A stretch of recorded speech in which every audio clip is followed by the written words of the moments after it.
Sa muli niyang atas sa akin. Wala man po ako ngayon maibigay na tema. Subalit ang Panginoon na po ang bahala kung sino po ang kalooban kong matawag.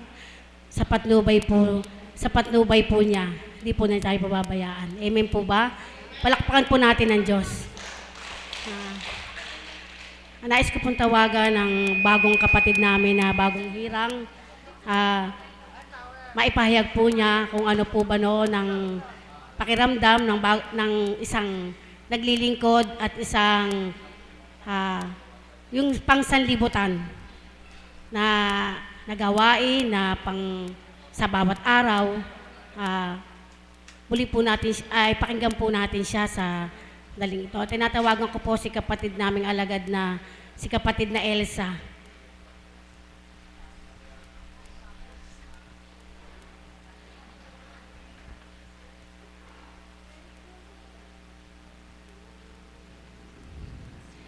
Isang mapagpalang umaga po sa tanghaling ito sa inyong lahat. Papurit pasalamat sa Ama.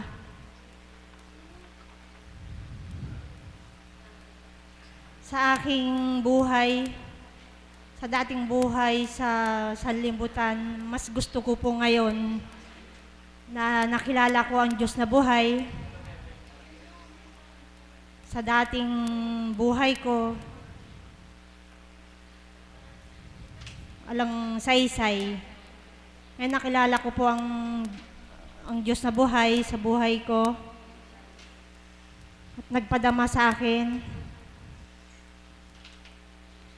Patnubay at gabay niya, hindi po nawawalay sa amin. Dati po akong kagaya po ninyo, tagasunod. Nandyan lang po sa upuan na nakikinig po ng aral ng mahal na Apo sa kinalugdan ng banal na Espiritu. Ang mahal na Apo, kung hindi ko po nais na lahat ng mga naririnig ko na mensahe po niya, kung hindi ko po siya damang-dama,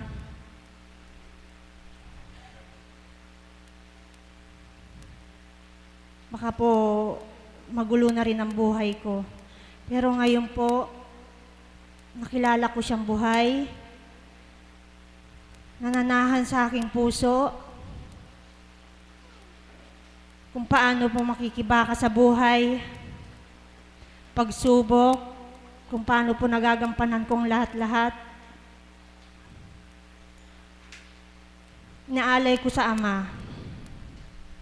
Siya po ang gumagawa ng kaparaanan kung paano po ako maglingkod sa Kanya. Sa araw-araw na patungo ko rito, pagka po siya ang inuna mo, talaga po, mabilis po ang oras kahit marami ka pong gampanin sa buhay. Salamat sa Ama at isa po akong nakabilang po niyang isang hinirang na alagad. Hindi ko po ninais na maganap po sa akin ito. Pero ang Ama po ang nakakabatid kung ano ang gampanin ko. Dahil sa Kanya ko lang po inaalay ang buong buhay ko. Wala pong nadama ko siya. Iba po yung makasanlibutan sa yung ngayon na nadama ko siya. Ibang-iba po talaga. Talaga pong pagka isang hinirang ka na po, andyan na po ang pagsubok. Kagabi lang po meron na po.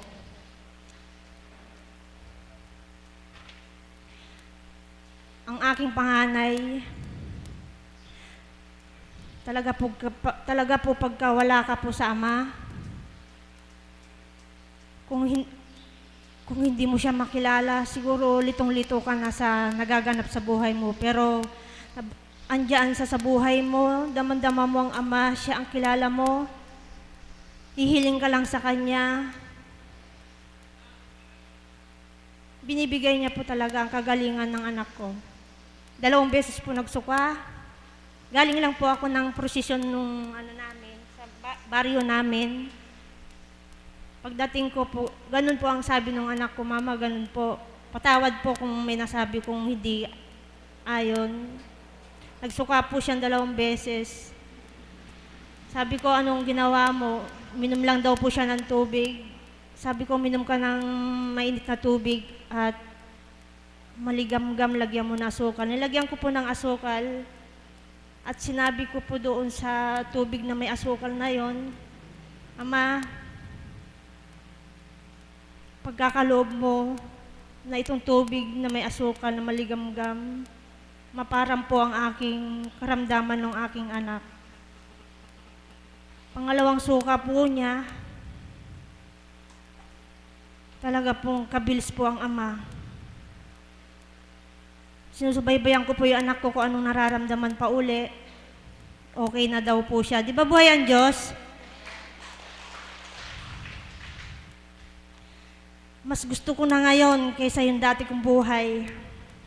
Papasalamat ako sa ama at siya ang nakilala ko. Hindi kami pinapabayaan. Masarap po ang maglingkod sa ama. Pag po kayo talagang tapat po kayo, nagtitiwalang ng ganap sa Kanya, ibibigay po ang lahat. Suko nyo ng ganap ang buhay nyo sa Kanya. Siya ang gagawa ng lahat. Ngayon po, isang hinirang po ako. Nagsusumikap at nagsusumakit po akong maghanap. Tumupad sa gawaing ito. Sa atas niya,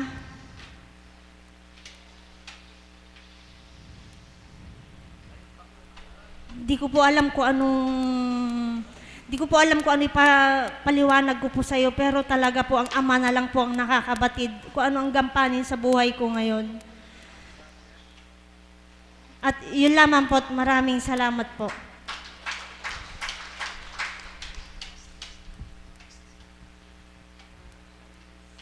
Salamat sa Ama, tunay nga pong kay dakila niya sa bawat araw na sa paggabay niyo po sa atin. Ang may bibigay ko lang po sa inyo, tunay nga pong kay dakila ng Ama sapagkat siguro po pinabatid ng Ama na ako'y tawagin ni Mami Beth na binigyan po niya ako ng pagninilayan at tema natin, pagbabago po, na ano ka po noon at ngayon. Noon po, nung hindi po natin nakilala ang Panginoon, kung paano po ba tayo makatalima. At ngayon po, na nakakatalima na po tayo sa pakikinig po ng Banal na Espiritu sa katawan po nating Manapo Kunching, ano na po ba tayo ngayon? Kaya po yung po ang ating magiging tema ay pagbabago. Kaya po nawa makatalima at makasunod po tayo, no po? Kaya po nais ko pong tawagan ng isang kapatid natin, hindi ko man po siya kilala. Subalit maipahayag po niya, ano po siya noon at ngayon. Tinatawagan ko po yung kapatid namin na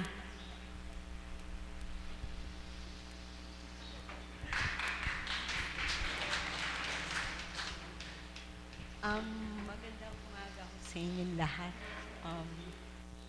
Ako po si Det, kung tawagin ako nung mga una kong nakilala mga alagad ay ganda. Kasi si Apo ang nagsabi sa akin na ganda daw ako. Hindi naman ho ako kagandahan.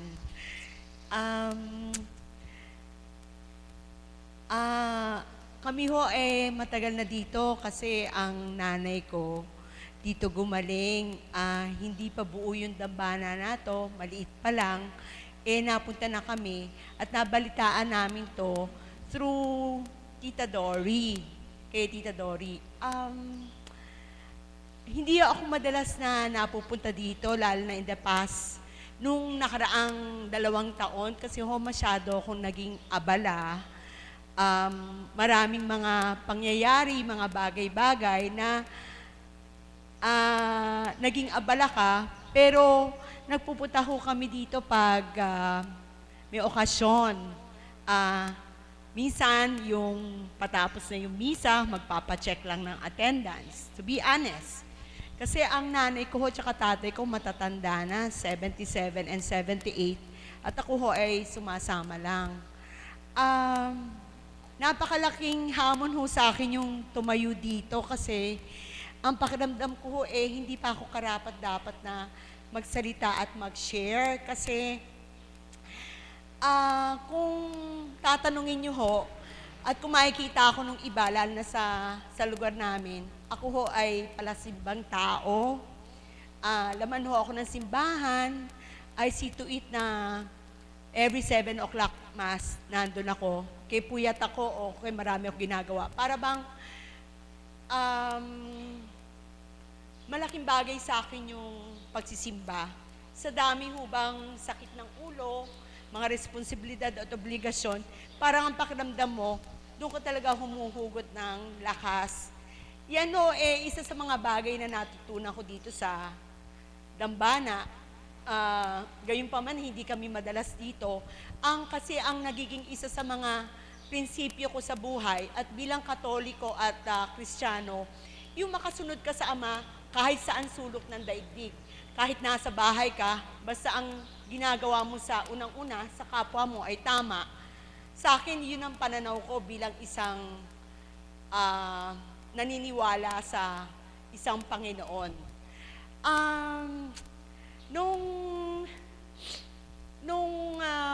Bago ko magmahal na araw, nakapagplano ako na ako at saka yung kapatid ko na pumunta ng ibang bansa para lang magtrabaho for 2 nights. Kasi ho, ang trabaho ko ho kasi nagdi-design ho ako ng damit na pambata. So, kailangan ho, palagi kong updated sa fashion. Alam nyo yung kailangan, alam mo yung uso, alam mo yung kulay na, kung ano yung kulay na hindi dapat kailangan baduy ang itsura. So, sinasabi ko dun sa nanay ko, ang nanay ko, ang sinasabi niya sa akin, aalis kayo ng Holy Week. Oo, Nay, sabi ko, for 2 nights lang naman kasi ito na lang naman ang bakasyon ko. Ang panuntunan ho kasi ng nanay ko, huwag ka mawawala ng Biyernes Santo sa bahay. So, nakapagplano na ho kami, nakapagpabook na kami for 2 nights na alis kami ng Martes Santo hanggang Huwebes Santo. Sabi ko sa nanay ko, Nay, huwag ka mag-alala, nandito kami ng Biyernes Santo. Nung Biyernes ho na yung bago mag-Holy Week, sa Huwebes pa lang, sumasakit na ulo ko. Sabi ko, siguro sisipunin lang ako dahil napakainit na ng panahon noon, pero hindi ho ganito kainit. Mas malamig pa noon before Holy Week kung matatandaan nyo.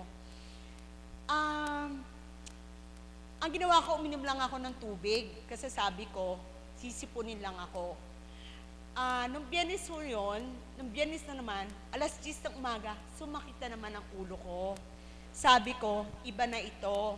Kasi ho, ako yung tao na very conscious ako Pag sinabi sa akin ng doktor na wag mo gagawin, hindi ko talaga gagawin. Palagi ho ako nasa doktor, konting kibot ko lang nasa doktor ako. Kasi ang obsession ko ho gusto ko na palagi kong malusog.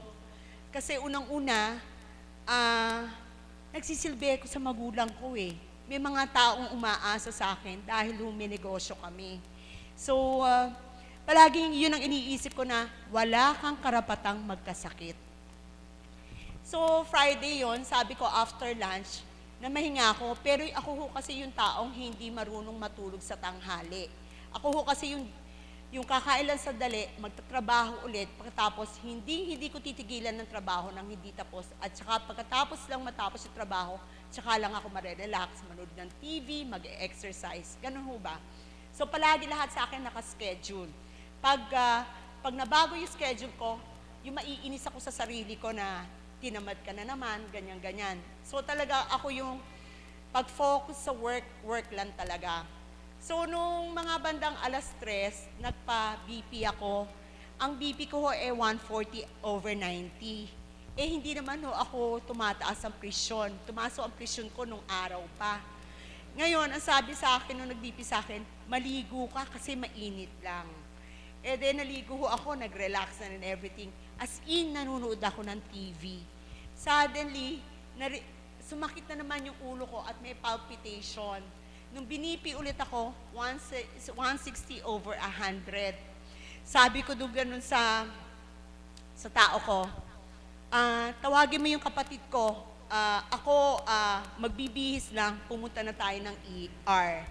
Pagpaumanihin niyo ho yung term ha, nagpunta ho ako ng CR, naihi ako, napupo ako.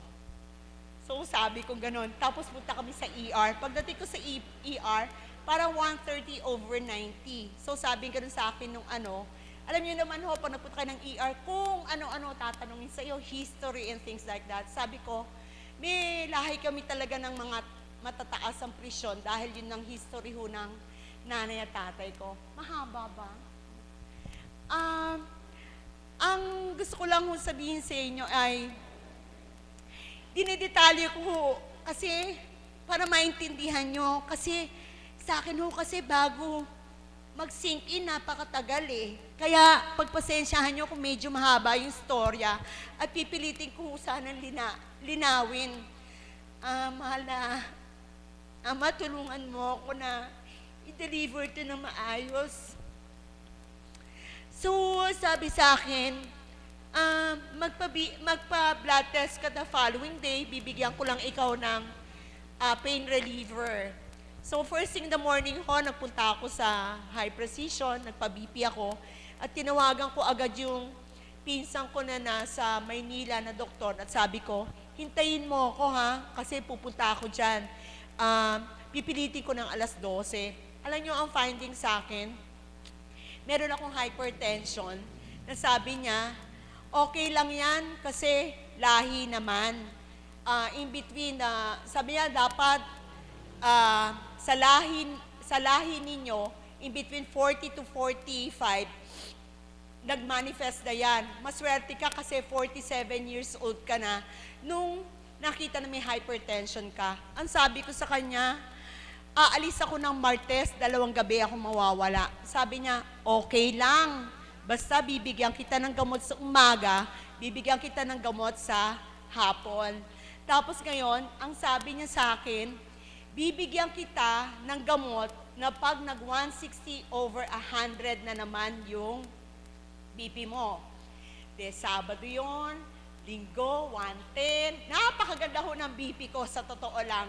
Kaya napili na, kasi ho kung nervyoso ho ako palagi akong advance. So, kung meron ako nararamdaman, hindi ako aalis.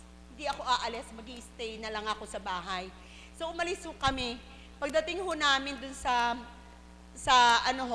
Thailand, nag-lunch lang ako. After lunch, na iba na ang condition ko, sumakit na ang ulo ko, nagpapalpitate na ako. Sabi ko dun sa sister ko, umakyat na tayo sa hotel kasi wala na ako sa kondisyon. Ang sabi ng sister ko, mag-BP ka. Nag-140/90 ako, or I think it's more than that kasi uminom ako ng gamot 160/100. Sabi ng sister ko, sige ha, uminom ka na ng gamot. So yung emergency medicine ho, na-take ko yon, nainom ko yon. After 1.5 hours ho, alam niyo yon na wala ka pa rin sa tamang, yung body mo, hindi pa rin okay, nagpapalpitate ako, sumasakit ang ulo ko, tapos nag-BP ulit ako, ang BP ko 170/100, 180/100. So natatakot na ako, baka ako mamaya, abutan ako dito. Tinawagan ko yung sister ko kasi bumaba yung sister ko. Sabi ko sa sister ko, umuwi ka na dito, samahan mo ko kasi ang taas-taas ang BP ko. Nung umuwi yung sister ko, tinawagan namin yung doktora kong pinsan. Ang sabi ng pinsan ko, kailangan mag-take ka ulit ng medicine, ganyan-ganyan. So, nakatulog ako nung araw na yon. Pero tukso ho talaga Kasi nung unang gabi namin, ang hiniling ko lang sa Diyos, patulugin lang ako ng 6 na oras. Kasi araw-araw na ginawa ng Diyos noon, kahit pa noon, binibilang ko palagi ang oras ng tulog ko. Kasi ang sinasabi ng kapatid ko, pag 5 oras ka lang natulog at puno-puno ka ng stress sa katawan mo, maaring bumigay ka anytime. Pwede kang ma-stroke, ma-comatose, and to the point na yun na ang end ng buhay mo. So palagi akong conscious na palagi ko binibilang na kailangan maka-6 na oras ako sa isang gabi ng tulog. So hiniling ko sa Diyos na patulugin ako. Nagising ako, akala ko 5:30 na. Ang sabi ko, Lord, talaga naman, ang lakas ko sa'yo, pinatulog mo ako. So nagrosaryo ako, nag-chaplet ako. After nun, naglaro-laro ko na sa iPad, ng mga Candy Crush na yan. Tapos, nakita ko yung sister ko, himbing na himbing. Sabi ko, bakit yung sister ko tulog na tulog? Eh kung gumising to 5 o'clock in the morning, samantala ako 5:30 na. Ang ginawa ko, tumayo ako, binuksan ko yung window ng kwarto namin. Kitang-kita ko sa labas, napakadilim pa. Nung tinignan ko yung relo ko, it's only 2:30 in the morning. Natulog yata ako around 11. So bilang na naman ako. Diyos ko, ilang oras ay tinulog ko. Sabi ko, hindi maganda to, hindi maganda to. So ngayon, dasal, dasal, dasal, dasal na dasal. Nakatulog ako ng 3:30 to 5:30. Tapos sabi ng sister ko, o kamusta ka na? Sabi ganun niya. Sabi ko, okay na ako, ganyan, ganyan, ganyan, ganyan. So, kita-kita niya, nag-diet ako bigla. Kasi ako yung tipong matakaw eh. Lahat ng aabutin ko, kakainin ko. Pero this time, nagko-cornflakes na lang ako at saka nagmi-milk. Hindi masarap yun kung hindi kayo mahilig. Pero kung sanay kayo na langgunisa at iklog, mas masarap yun kaysa sa cornflakes. Gusto ko lang sabihin sa inyo na ako yung taong mahilig kumain. Gusto ko lahat masasarap. Pero this time, sabi ng doktora, pag pumayat ka, mawawala yung hypertension mo. Proven na yan. So ako, nag-resort ako sa cornflakes and milk. On the second night, mahiwaga pa rin ho eh. Gusto ko lang sabihin sa inyo kung gaano kahiwaga eh. Kasi kahit konti ang tulog ko, sinabi ko sa sister ko, magpa-rebook na tayo. Ibig sabihin, kasi supposed to be ho, ang flight namin is 6 o'clock in the evening. So dadating kami dito alas 10 ng gabi kasi iba ang time difference ng Bangkok at saka ng Pilipinas. Sabi ko sa kanya, pwede ba magpabook na tayo ng alas 2 para mga alas 5 nasa Pilipinas na tayo? Sabi ko gano'n. Yun lang ang plano ko earlier. That second night, the last night namin sa Bangkok, swear to God, hindi ho ako nakatulog. Dilat na dilat ako. Dilat na dilat ako. At ang takot ko, nagpapalpitate na naman ako. Nagwa 160/100 na naman ako. Ang sabi ko sa sister ko, uuwi tayo, pero dediretso ako ng St. Luke's. Sabi kong ganon. Sabi niya, o sige, hindi naman kikibo yung kapatid ko eh. Kasi sasabihin niya, kilala niya ako na gusto ko, alam ko lahat eh. Gusto ko, alam ko lahat ng sakit ko. Kasi nga, obsession ko ho, mabuhay na matagal at huwag magkakasakit. Nagpunta ho kami na, sorry to say, medyo extreme ho eh. Nagpunta ho kami ng St. Luke's, inabisa na nung doktora kong kapatid. Ang sabi sa akin, tinesa ko ng ganyan-ganyan, ng neuro, ganon-ganon. Ang finding sa akin, I'm okay. Sa loob-loob ko, ito kaya akong doktor na to, pauuwiin ako ngayong gabi na to? Sabi kong ganon. Eh, hindi ako kontento na ginaganon-ganon lang, na ganon-ganon, tinitingnan. Kasi, syempre, nag-180/100 ka, baka mamaya may tama ka sa ulo. Sorry ho, ang mahaba. Pagkatapos gayon, kasi na-overwhelm na ako eh. Nasisihan na ako eh. Sabi nung doktor sa akin, tatawagan ko lang ho yung senior ko ha. Eh sabi ng sister ko, total Huwebes Santo, baka pwedeng outpatient ka na lang kung MRI ka. Ang sabi sa akin nung doktor ko mismo, ang sabi daw, hindi ako pa uuwin, alas 12 ng gabi, i-MRI ako. Alas 12 hanggang alas 2 ho, nakatulog ako sa MRI. And so far ho, sa awa ng Diyos, wala akong defect. Pero alam nyo, hindi ko pa rin nakita yung grasya eh. Hindi ko pa rin nakita eh. Kasi yung ECG, dapat, ang ECG ko clear daw eh. Ang MRI ko clear daw eh. Pero wala pa rin galak sa puso ko eh. To the point nga ho na inistorbo ko pa si Apo Conching eh. Nung huling gabi namin sa Bangkok, tinext ko yung si Luz, sabi ko, Luz, sigurado ka ba na ito number ni Apo Conching?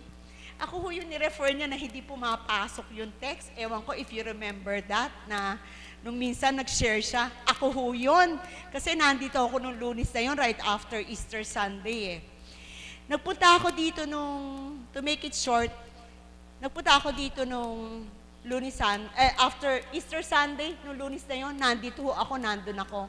Alam nyo, tinanong ko agad, hindi ko tinatanong ang Diyos eh. Ang tinanong ko agad sa sarili ko, bakit ka nagkakaganyan? Punong-puno ka ng takot. Ikaw pa naman yung palasimba. Kung tutusin, dapat pagtawanan ka. Kasi wala naman palang effect sa'yo. Kung tutusin, balat kayo ka lang. Alam nyo yung, it's all fake. Nakuha ba? Hindi ikaw yan. Kasi walang effect sa'yo eh. Clear ang MRI mo, clear ang ECG mo. ECG mo, ayaw mo pang maniwala. Nagpunta ako kay Apo, nagpapa-thank you ako kasi through Luz, sabi ko kay Luz, Luz, ikaw na lang mag-text kay Apo, Pumasok yung text niya, pero ako hindi pumapasok yung text ko. Hindi ba lalo kayo nenervyusin? Sabi kong ganun, sa totoo lang ho, in between Easter Sunday hanggang nung isang Martes, every day ho, every night, sedated ako.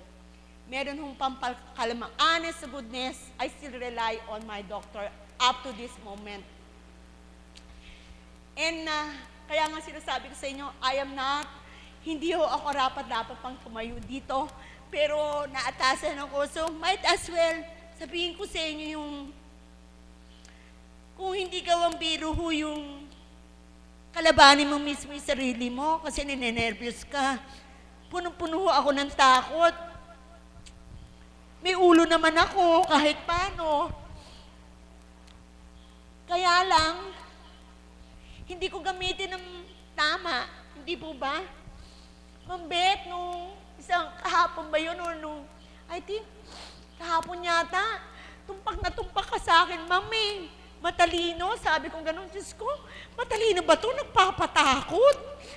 And still, I'm telling you, up to this moment, hanggang kagabi, meron pa rin akong sleeping pills. Hindi pa rin ako makatulog. At ang improvement lang ho sa totoo lang, since Wednesday ho, nandito ako. Kasi sabi ng doktor ko nung Tuesday na nagpunta ako, sabi niya, I'll keep you sedated. Ibig sabihin, pakakalmahin kita sa araw, sa gabi, patutulugin kita. Nagpunta ako dito nung Wednesday kasi ang sabi ng doktor ko, maghanap daw ako ng mentor. Umattend daw ako ng yoga class or mag-dancing daw ako o mag-zumba. Kinausap ko yung nanay ko. Sabi ko, Nay, magsusumba ako, magyo-yoga class ako, pupunta pa ako ng Maynila or kukuha ako ng instructor, kukuha ako ng mentor. Psychologist, psychiatrist, spiritual director. Sabi ko, pupunta na lang ako kay Apo Conching. Kasi sabi ko kay Apo, isang tingin lang niya sa mata ko Basang-basa na niya ako Sabi kong ganun, pupunta ako sa mga tao na nagre-rely sa libro, baka lalo akong mag-isip. Hindi ho ba? Tapos no Wednesday, para akong dagana, hindi ako mapakali dito sa loob ng dambana Tapos sinabi ko kasi nung Wednesday, nung bago ako pumunta dito, sana ho ako may makausap ako. Si Ma'am Beth gusto ko nang puntahan. Kaya lang nahihiya ako kasi nandun siya. Malakas ko ang boses ko. I'm very hyper. Kaya nga ho ang findings ng doktor sa akin reactive hypertension. Kung sa tatagalugin mo, nervyos. So, napaka-hyper ko hong tao at lahat ho nakakakilala sa akin, I'm always on the top of my voice. Kasi ako yung tipong masiyahin at pwede ho ako maging clown sa pamilya. Kasi I see to it na gusto ko lahat napapatawa ko. And Ma'am, hindi ako pinalad na ikaw ang makadaupan ng aking, Hindi ikaw ang nakausap ko. Nag-CR ako, kasi nahihiya naman ako kung kailan si Apo Conching nagsasalita, tsaka ako magsi-CR, hindi ba? So nag-CR ako, tapos nakita ko yung anak ni Sister Maria. bago ako nag-CR, sabi ko, nandiyan ba na nanay mo? Sabi ko ganon. Tapos sabi ganon niya, nandun po sa loob. Pagkatapos nun, paglabas ko ng CR, hindi pa rin ako mapakali. Sabi ko ganon. Pwede ba sumama ako kay Sister Maria? Alam mo, sabi Sister Maria sa akin, kamusta? Di ako naman, hindi okay. Sabi ko ganon, hindi okay. Tapos sabi ko, ikinento ko na ganyan, ang tagal-tagal ko. Tapos sabi niya sa akin, alam mo kung bakit ka nagkakaganyan? Kasi punong-puno ka na ng abala. Punong-puno ng stress ang buhay mo, which is so true.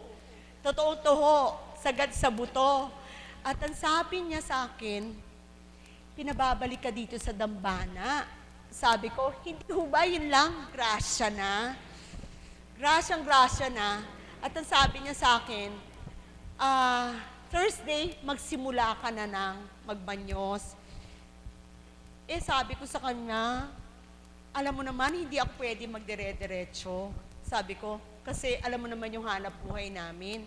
At meron na akong previous appointment, meron na akong naka-block na date. Sabi niya sa akin, walang problema. Sabing ganun niya. Sabi ko sa kanya, kahit ilang araw, basta nandito ako, pupunta ako. Alam niyo ho, sa totoo lang, noong Thursday morning, nagamot na naman ako. May pangkalmante ako. Noong Thursday morning, right after ng breakfast, nag-140/90 yung aking BP. First day ng banyos ko noon, ang tanong ng nanay ko, pupunta ka ba sa dambana? Siyempre. Masama palagay mo, mawawala ito. Sabi ko ganon. Sabi ko sa nanay ko, hindi ba? Sabi ng doktor sa akin, meron akong pampakalma. Gagamitin ko yung pampakalma na yan, makarating lang ako sa dambana. Kasi ang iniisip ko, pag ako magpapatalo na naman, walang mangyayari. Paano ko ma-absorb yung everyday na sinasabi dito? Kung wala akong tulog. Ang lalabas lutang na lutang ang ulo ko at hindi ko maintindihan lahat ng sinasabi nyo. Hindi ko maintindihan yung sinasabi ni Apo Conching. At sa totoo lang hanggang ngayon hinahamon ako maging matatag.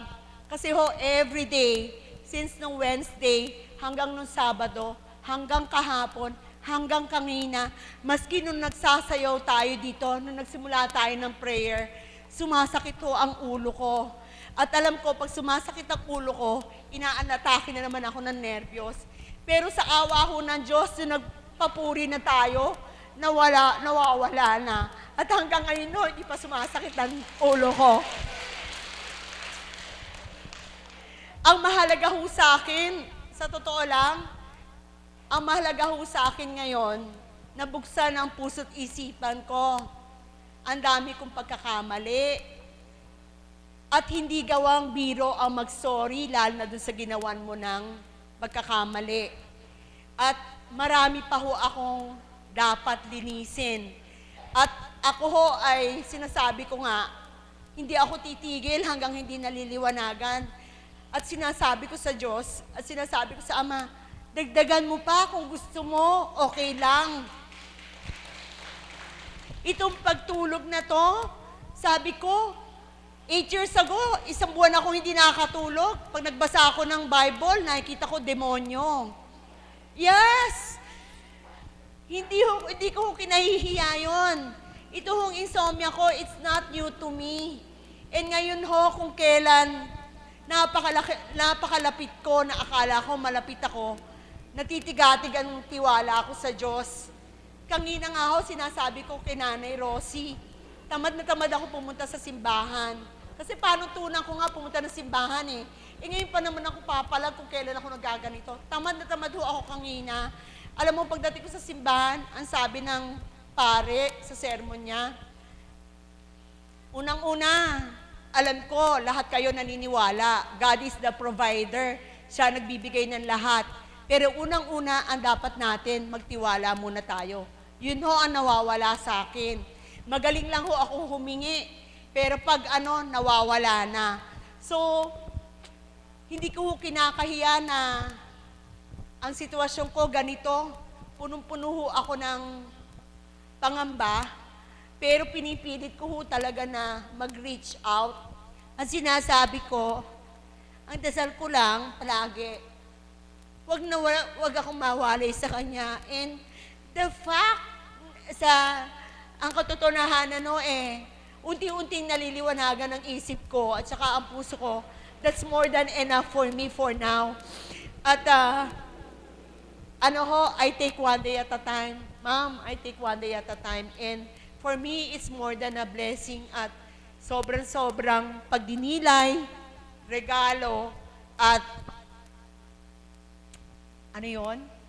miracle, yung, hiwaga ng pananampalataya. At yun lang po at maraming salamat.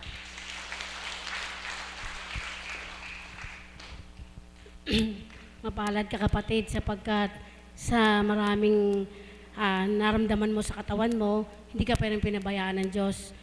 Kaya magandang kalusugan pa rin ang binigay sa iyo. Kaya manatili lang tayo na manalig at magtiwala sa Kanya. Hindi niya tayo pababayaan. Amen po ba? Palakpakan po natin ang Panginoon. Ito pong tatawagin ko po. Noon hindi pa po niya nakakilala ang Panginoon, noon po, bawat po sabihin sa kanya ng kanyang magulang, baliwala lang po sa kanya. Subalit, nang makilala na po niya ang Panginoon sa katauhan po nating Malapo Kunching, unti-unti pong nabago ang kanyang pag-uugali, ang kanyang buhay, at ang kanyang pagmamahal sa kanyang pamilya. Nais po niya tayong handugan ng kanta. Tinatawagan ko po ang bagong graduate pong pamangkin na si Melanie. Sulit.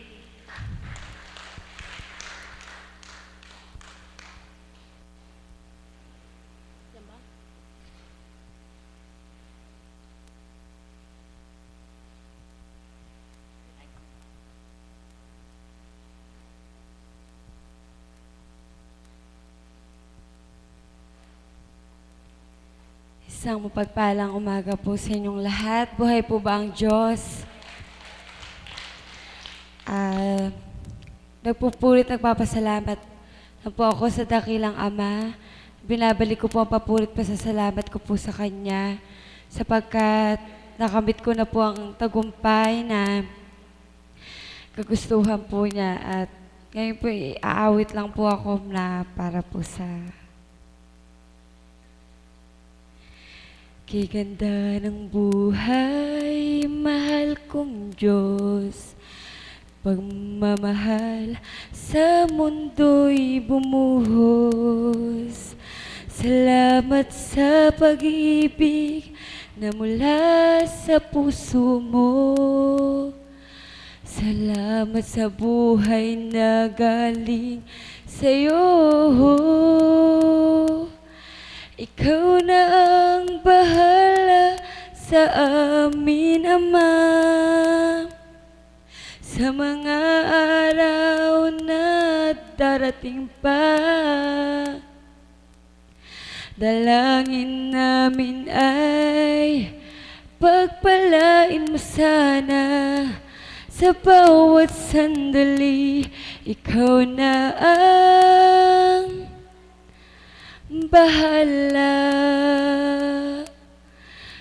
Makulay ang buhay, mahal kong Diyos.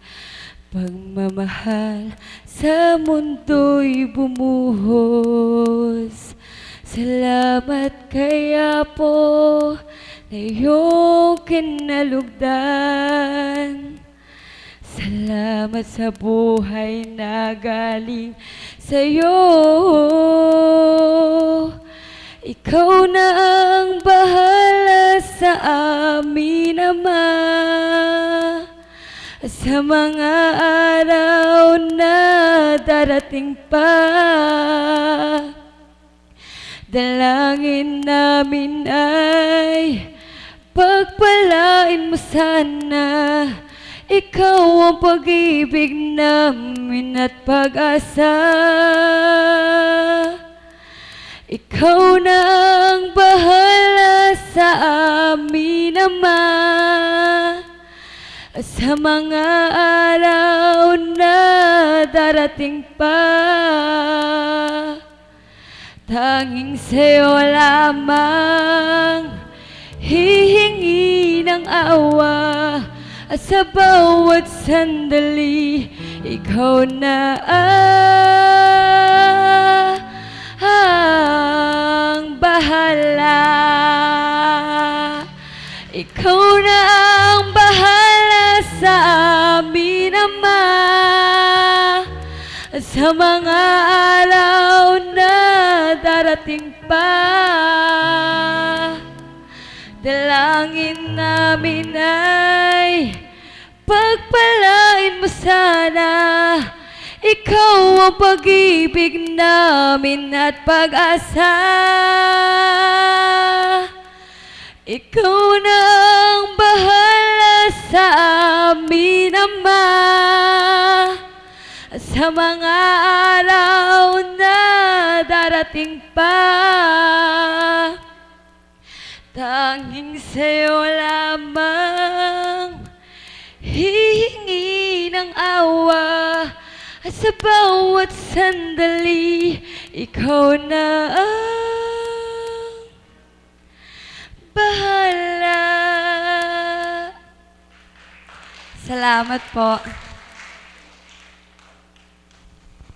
Tingnan niyo po, di po ba? Paano po natin di pasasalamatan ng Panginoon at sa aming pong pamilya? Tunay nga po kaming nabago lahat. Isa na rin po ako doon na mapalad sapagkat natungo po ako dito sa pakikinig ng Banal na Espiritu sa katawan nating mahal na Apo Kunching. Kaya nakagraduate po yung pamangkin ko sa patnubay po ng Ama sa paggabay niya sa kanyang magulang sa pagtatrabaho sa ibang bansa. Salamat pamangkin. Upang mawawaan po natin ang nabinigay na tema ng aking mahal na kapatid na si Mami Beth, para mawawaan po natin, nais ko po siyang tawagin upang maipahayag po niya ang kadakilaan ng Diyos. Salamat pong muli amin dakilang Ama sa araw na ito na kami ay muling inakay mo na makarating sa lugar mo bilang lugar na tagpuan upang higit kang maramdaman bilang Diyos na buhay na may magagawa sa aming buhay. Nawa po ang bawat anak mo na naakay mo, anuman po ang mga problema nila, problema sa kalusugan, problema sa pamilya, sa kapwa-tao, at iba't samot-samot na pinagdadaanan sa buhay, nawa po Ama ay bigyan niyo sila ng kapanatagan at kapayapaan at matamo nila ang kanilang nilalayon sa kanilang buhay. Amen. Magandang umaga po muli sa inyo. Habang nagbabahagi po si Det, nakikita ko po yung sarili ko sa kanya nang hindi pa ako nakakarating dito. Para lamang po akong humarap sa salamin na kung ano siya, ngayon, ganun din po ako sa dati kong buhay. Katulad mo rin ako na punong-puno ng takot. Hindi pa nangyayari, pinangyayari ko na. Ang galing-galing kong scriptwriter, yung script ng buhay ko, puro yung negatives ang sinusulat ko. Kaya pala, nagkasakit ako ng migraine, nagkasakit ako ng vertigo, malapit na rin akong puntahan ng nerbiyos. Subalit napakabait ng Ama, mahal pala niya ako. Kasi hindi na niya pinahintulutan na maging worse pa yung sitwasyon ko. Pero tumataas na rin ang presyon ko. I can still remember one time na ang aga-aga naming umalis, kasama yung iba kong kasamang administrator sa eskwelahan. Nag-attend kami ng seminar sa Manila Hotel. 10:00 pa lang, iba na yung pakiramdam ko. Parang hindi ko na maintindihan yung nararamdaman ko na naka-aircon naman, pero bakit parang naaalinsangan ako na meron ako nararamdamang kakaiba. Nagpa-presyon ako kasi may mga first aider naman, katulad mo rin. Mataas din ang presyon ko. Kaya sabi ko mukhang hindi ako tatagal. Ora mismo umuwi ako. Nag-taxi ako para makauwi ako. Pero subalit alam ko na side effects yun ng malabis kong pag-iisip. Side effect yun nung sobrang stress na nararamdaman ko. Kasi katulad mo rin ako na yung bukas iniisip ko na, may meeting bukas, ano kaya ang agenda ko para sa meeting? Ano kaya yung tatalakayin ko sa kanila? Kasi napaka-ambisyosa ko rin na katulad mo, na hindi naman sa akin yung eskwelahan, pero ang gusto ko, ma-raise yung standard at makilala sila internationally. Ganun ako kayabang na yung aking kakayahan bilang tao, pinagahari ko, hindi ko naiisip na meron palang mas may kapangyarihan at kakayahan kaysa sa akin. Kaya sabi ko, God, napakabait mo. Ang pag-akay mo sa akin ay nasa tamang timing. Sapagkat katulad mo rin, saturated na ako. Ang ginamit mong salita is sedated. Oo, ganun ako. Saturated na ako kasi nga, pag hindi ko natamo yung gusto ko, hindi na ako makakatulog.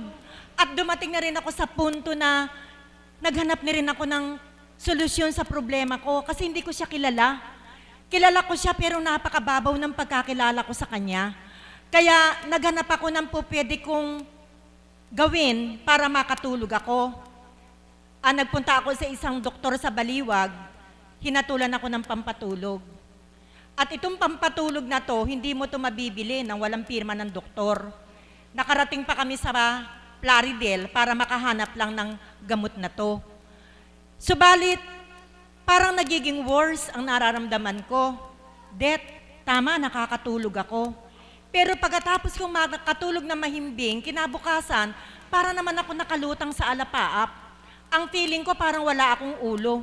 Kaya noon ko na-identify yung sakit ko, na ang sabi ko, lightheadedness. Ako nag-identify ng sakit ko, lightheadedness. Bakit?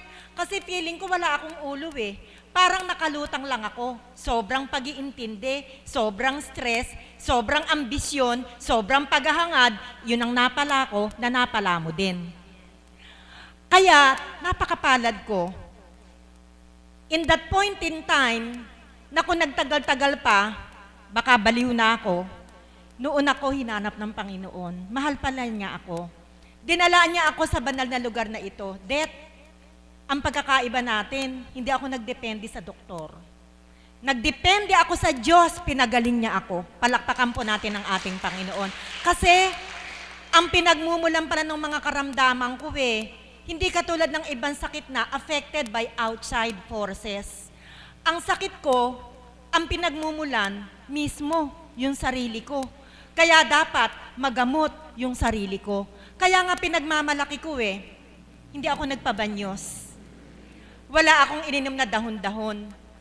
Hindi ako tinapala ng kung ano-ano kasi yung iba tinatapalan Meron pang tinatapalan ng balaba ng saging sa sobrang sakit ng ulo Pero hindi ginawa sa akin ng Panginoon yon. Alam mong ginamat sa akin ng Panginoon? Banal na aral niya. Banal na salita na ng aking ninamnam, ang dami ko palang basura. Punong-puno pala ako ng basura.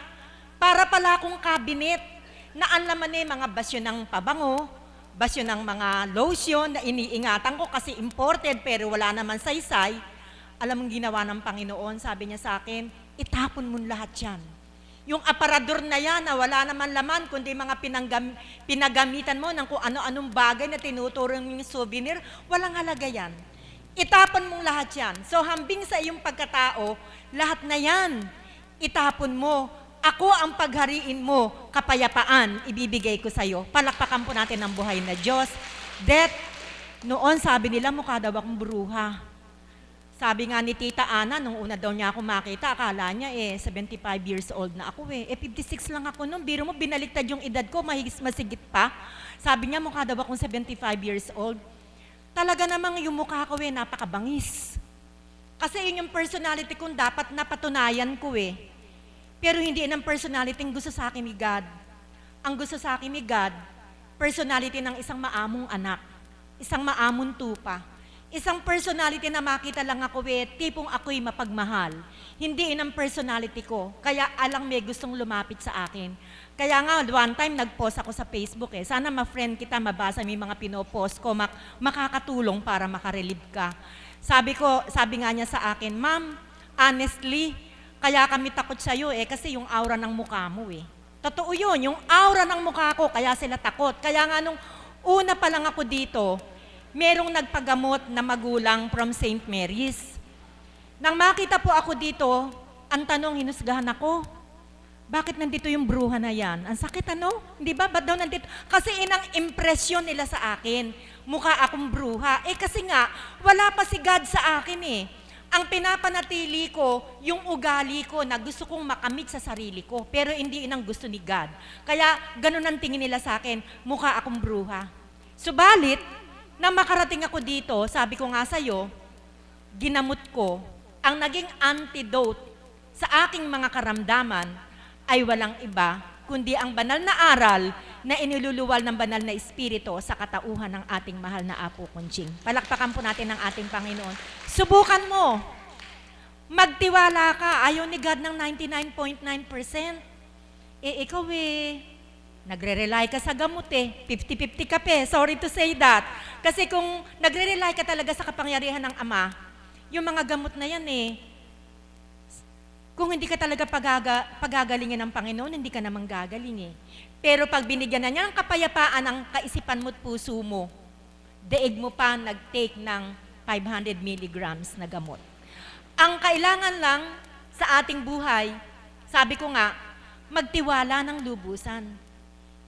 Ibang klase siya Dama niya kasi ang puso't damdamin natin kahit di tayo magsalita. Basang-basa na niya, ang ating kaisipan, ang ating puso. Katulad ng ginawa sa ni Apo Kunching bilang ginagamit ng banal na espiritu, tumingin lang sa mata mo, nabasa ka na niya. Kasi hindi siya bilang Apo Kunching na tao, bilang Apo Kunching na ginagamit ng banal na espiritu, kaya nang tiningnan ka niya sa mata, nabasa ka na niya. Ang nais ng Panginoon, hindi 99.9% na pagtitiwala. Ang gusto niya, all out na pagtitiwala. I'm very sure, pag ito na ang dumating sa buhay mo, goodbye na lahat yan. Magiging masaya ka na. Makikita yung sa aura ng mukha mo na masaya ka, na parang wala ka ng pasan-pasan. Hanggang wala yun, nababa ka sa mukha, parang pasan pa rin ang mundo. Ngayon, wala na sa akin nagsasabing mukha daw akong bruha. Sabi nila, pag nakikita nila ako ngayon, paminsan-minsan, kasi dumadaan ako dun kay Aling Nelly. Kasi favorite ko yung mga merienda niya dun Yung banana yun niya na makunat, pero malutong. Naku, gustong-gusto ko yun. Dumadaan ako paminsan-minsan. Sabi ng mga nakakita sa akin, Ma'am, nabago po yung aura nyo. Mas mukha po kayong bata ngayon. Palakpakan po natin ang ating Panginoon. Ganun ang mangyayari. Kasi, payapa na yung isip ko Wala na akong iniintindi. Pinagkaloob ko na lahat sa Panginoon. Inang hiniling ko sa Kanya ang magkaroon ng kapayapaan ang aking kaisipan. At nang ito'y matamu ko, nabago. Dati rin akong negative thinker katulad mo. Baka nega-nega pa ako. Negative thinker din ako, kaya nga sabi ko, hindi pa nangyari na sa akin Pero nang binago ako ng Panginoon, nabago. Dapat pala, laging positibo ang pananaw. Negatibo mang nagaganap, pero isipin natin, out of that negative situations, gagawin ni God na positive ito. Kaya, natanaw ko na ang ating mahal na Apo. Sa bawat araw na ikaw ay nandito, wala kang pagsisisihan. Sapagkat ang isip mong naguguluhan, unti-unti niyang paliliwanagin habang maramdaman mo na siya ang Diyos na buhay na dapat kumilos sa iyong buhay. Siguro darating ang time, lahat ng mga tinitake mo na dinodouble mo pa ang dosage, goodbye. Sapagkat ang gamot mo ay mas matibay. Ano yon? Ang banal na aral ng ating Panginoon. Makinig ka lang sa banal na espiritu sa katauhan ng Apo Kunching, 100% magiging okay ka. Magandang umaga po at maraming salamat.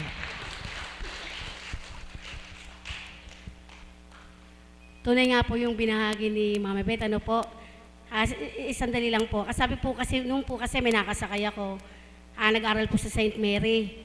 Ang sabi po niya, totoo ba kasama niyo si Mami Beth, si Madam Beth sa Divine Mercy? Ang sabi ko, oo. Talaga, sabi niya gano'n, nabago ba? Sabi ko, o naman, walang posible sa Diyos. Kasi po, ang sabi po sa kanya, walang sinong pwedeng kausapin kung bagsak ang subject mo, bagsak ka. Pero wala po nga pong imposible, amen po ba? kapag nakinig po tayo ng salita ng Diyos sa katawan nating mana po kunching, lahat mababago sa atin. Isa na po ako doon. Kaya tunay nga po kay dakila ng Diyos. Amen po ba? Kaya po tunay po yung binahagi niya. Yung pong hindi po kalooban na natawag, hindi po, pasensya po. Salamat po sa lahat po nagsipagbahagi sa umaga